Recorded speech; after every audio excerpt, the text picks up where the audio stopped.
ಎಂತ ಮಾಡಿಸೋದು ಚಪಾತಿ? ಇದು ಎಂತ ಹಲಿಸ ಟೇಸ್ಟಿ ಆಗಿರುವಂತ ಮಕ್ಕಳಿಗೆಲ್ಲ ಕೊಡುವಂತ ಬಿಂಗೋ ಮಾಡಿ ಚಪಾತಿಯಲ್ಲಿ ಬಿಂಗೋ ಮಾಡಿ ತೋರಿಸ್ತೇವೆ ಬನ್ನಿ. ಅಂಗಡಿಯಲ್ಲಿ ಸಿಗುವ ಬಿಂಗೋ ಅಂಗಡಿಯಲ್ಲಿ ಅದಕ್ಕಿಂತ ಚೆನ್ನಾಗಿರ್ತದೆ ಟೇಸ್ಟು.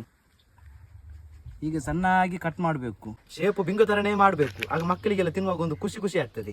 ಬಿಸಿಲಿನ ಟೈಮ್ ಅಲ್ಲಿ ಎಲ್ಲ ತೋಟದಲ್ಲಿ ಕುತ್ಕೊಳ್ಳುವಾಗ ಒಂದು ಸಂತೋಷ ಎಲ್ಲ ಸಿಗ್ತದೆ ನಮ್ಗೆ. ಸಂತೋಷ ಉಮಿಲ್ ಜಾಸ್ತಿ ಇದೆ ಮಾರಿದೆ. ಉಮಿಲ್ ಮಾತ್ರ ಇರುವುದು, ಮತ್ತೆ ನಮ್ಮ ನೇಚರ್ ಎಲ್ಲ ರೆಸಿಪಿ ಮಾಡುವಾಗ ಕಾಗೆ ಬರ್ತದೆ.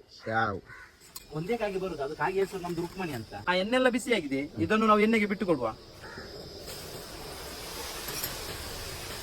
ನೋಡಿ ನೋಡಿ ಬಿಂಗೋ ಶೇಪಿ ಬಂತಲ್ಲ ಎಣ್ಣೆಗೆ ಹಾಕುವಾಗ. ನೀನು ಎಲ್ಲಿಲ್ವ ನಾನು ಮಾಡಿ ಕೊಡ್ತೇನಂತ. ಈಗ ಕರಂಚಿದೆ ಅದನ್ನು ಅದಕ್ಕೆ ಹಾಕು. ಸ್ವಲ್ಪ ದಪ್ಪ ಬಿಂಗಲ್ಲ, ತುಕುಡಿ ತರ ಆಗಿದೆಯಲ್ಲ. ತುಕುಡಿ ತರ ಆಗ್ದಿಲ್ಲ ಅದು, ಮತ್ತೆ ಸ್ವಲ್ಪ ಈಗ ಇಡುವಾಗ ಮತ್ತೆ ಅದು ಸ್ವಲ್ಪ ಇದಾಗ್ತದೆ. ಇದನ್ನು ನಾವು ಒಂದು ಉರುಳಿಗೆ ಹಾಕಿ ಸ್ವಲ್ಪ ಮಸಾಲೆ ಹುಡಿ ಹಾಕಿಟ್ಟಿದೆ. ಟೇಸ್ಟಿಗೆ ಸ್ವಲ್ಪ ನಾವು ಮ್ಯಾಗಿ ಮಸಾಲೆ ಹಾಕ್ತಾ ಇದ್ದೇವೆ, ಮತ್ತೆ ಸ್ವಲ್ಪ ಉಪ್ಪು ಮೆಣಸಿನ ಹುಡಿ ಹಾಕ್ತೇವೆ ನಾವು ಸ್ವಲ್ಪ. ಅದು ಚೆನ್ನಾಗಿ ಮಿಕ್ಸ್ ಮಾಡಬೇಕು.